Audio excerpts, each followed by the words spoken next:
Alright, so today the goal of this 15 to 20 minute little mini class is for y'all to be able to identify a major key signature when you're looking at a piece of music. So I have some things for y'all that we're going to start with. I have a little worksheet and then that we'll do as we go through the 15 minutes. I'm really proud of it too, so don't take it too hard. Otherwise I'll be sad. And then I have some additional staff paper just in case you want to take notes, and I also have pencils for y'all.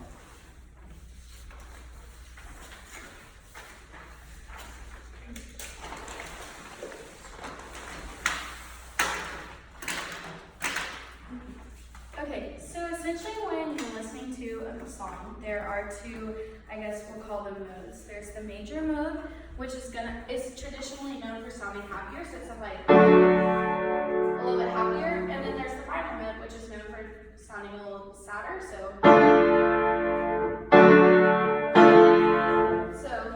just so you know, we're going to be identifying the happy mode or major. So looking at the staff paper that you'll have, which is the blank page, and then I have my little staff here that I made.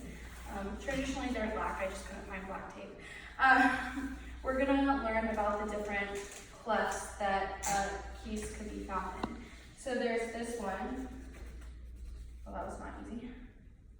And then that one. So this is the treble clef, and then this is the bass clef. And they both have different functions. So the treble clef is also known as the G clef because it loops around this line right here, which is the line for the note G. That's terrible, I'm sorry.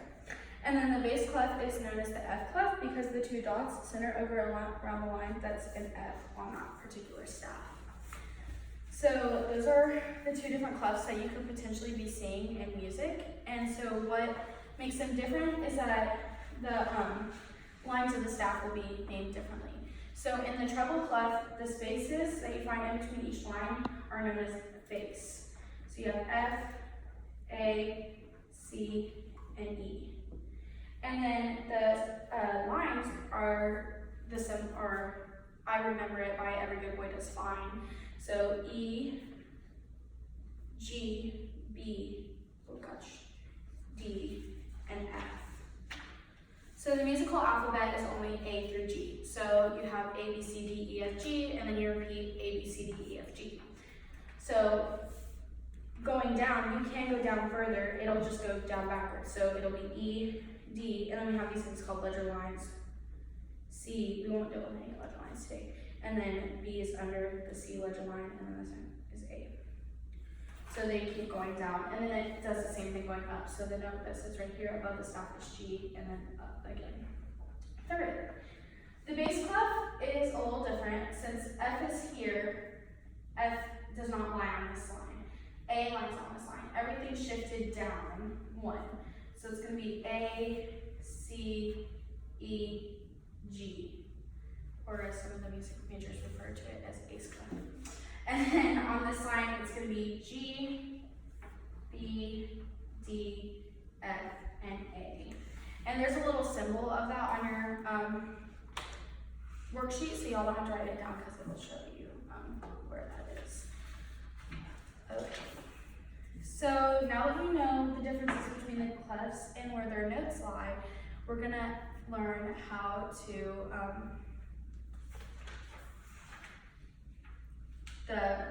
identify the key signature. So the first step to do that is by knowing the order of the flats and the sharps. So, I don't think this is going to work. Okay, interesting. So this is a sharp, and then this is the flat symbol in music. Does anybody know what the flats and the sharps traditionally do? Yes, Peyton. Does the flat make the key lower? Yes. The sharp makes it higher? Yes, that is correct. So the sharp, when found on a note in music, raises it a semitone higher or a half step. So if I were to have an F in front of the sharp, it would change the F from this to this. So it just raises it a little bit. And then the flat raises it a semitone or a half step lower. So it would be da, da, instead of raising it higher. Okay. So the the flats and the sharps, when they are seen on the treble clef, come in order. And so that's like the third line on your worksheet is the order of the flats and the sharps. So the good news is once you learn the order for one, you pretty much learn the order for the other because they're both interchangeable by going backwards or forwards. So the order of flats is B, E, A, D, G, C, F. In math, that was also stood for greatest common factor. So that's how I remember it is B, greatest common factor. And then the sharps is F, C, G, D, A, E, B. But once you learn it one way, you can learn it the other way. They're interchangeable. So we're gonna put this into practice a little bit. So on your worksheet, on the fourth line, there's the first like key signatures that you can identify. Does anybody have like any kind of clue how to do this or how you think you would do this? No? Okay, so I'm gonna give you two little tricks so that this is what is the easiest way to do it, in my opinion. So looking at the treble and the bass clef, and again, like as long as you get to the key that the music's written in, there is no wrong way to do this. Looking at the treble clef with the 4 flats, typically what I do is I go and I find the last flat, so in that case it's D flat because it's on the 4th line up in the treble clef, and I go back a step, back 1 flat, and that's A flat. And so you know 4 flats, key of A flat. The last flat of the key signature, the second to last flat is always your key or your tonic. So D flat, go back 1, second to last flat, A flat, that's your key signature. So you know that Do, if you do solfege, or tonic, or the key center is A flat. Looking at the sharps, we have 3 sharps, and this one's on the bass clef. So, Kayla, can you tell me what the sharps are? I'm in it right now. Yeah. Oh crap, bass clef. Yeah. No. No, that's okay. That's okay. So it's F sharp, C sharp, and G sharp. So when I look at sharps, I go to the last sharp and I think I'm gonna go up a half step because that's the last sharp is gonna be scale degree 7 or T or the leading tone in the key. So if y'all all know solfege, how many of y'all have seen the movie Sound of Music? Okay, so you know the song, Do, a deer, a female deer, rain, a drop of golden sun. That's solfege.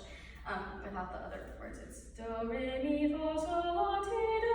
So in this, you'll find that G sharp is the T, and then you're gonna step up to Do, which is A. So in the and when you're looking at sharps, you're gonna find the last sharp. I think that's T. We're gonna go up a half step. So A would be Do in this case because A is the top line of the bass clef. This is making sense so far? Okay, are there any questions? No? You bet. Okay. We're gonna go on to the next page of your worksheet and we'll just kind of walk through that.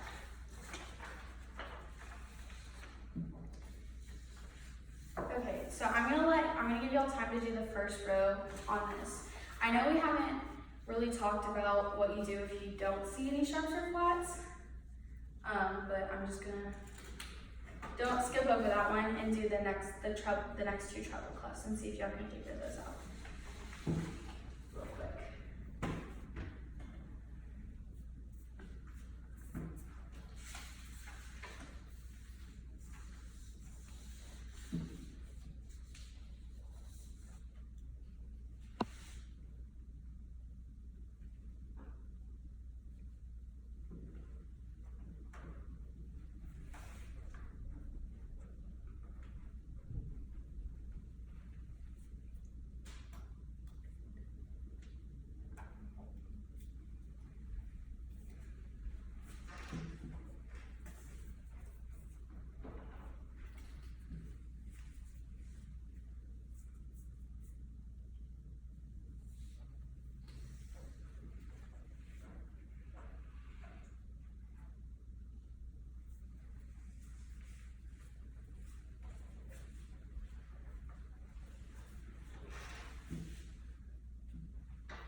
on the space. The sharp's on the space. Oh, it goes up.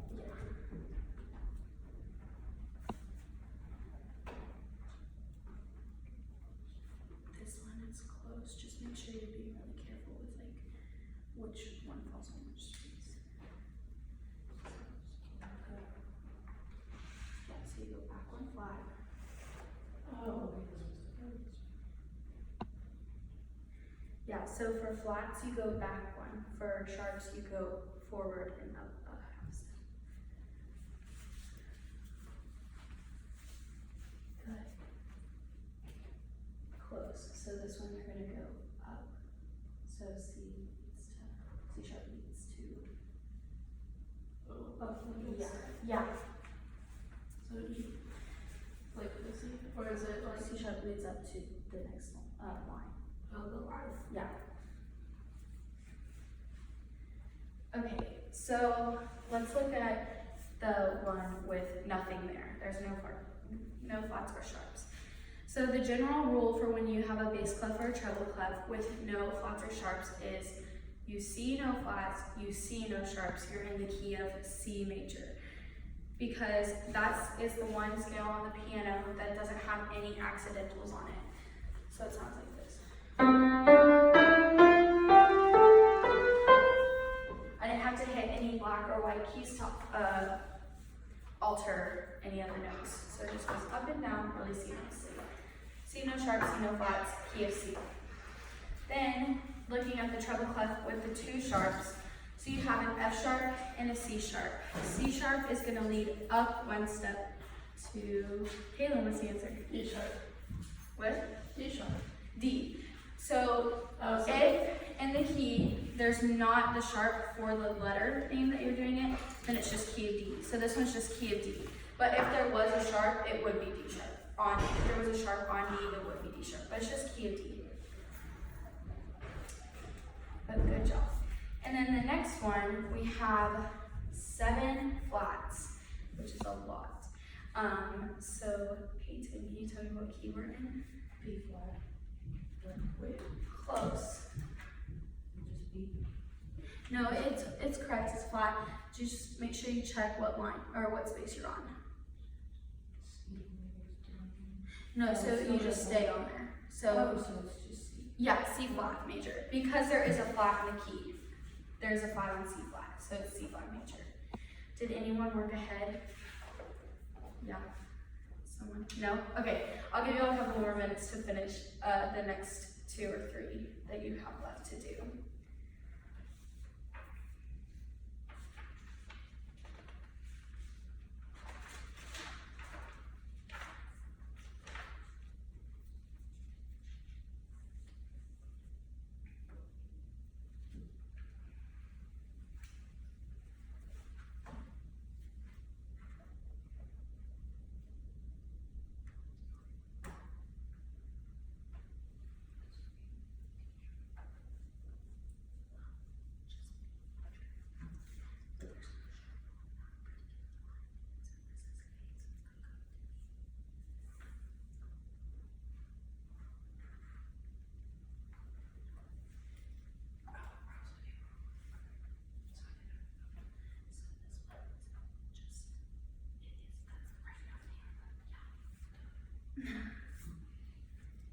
And then, yes, that's correct. Good job.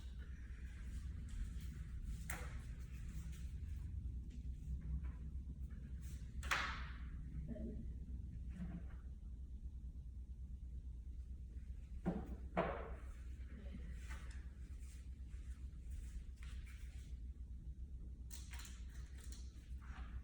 This one's good. The note one's good. Just make sure you have all the and then this one's good.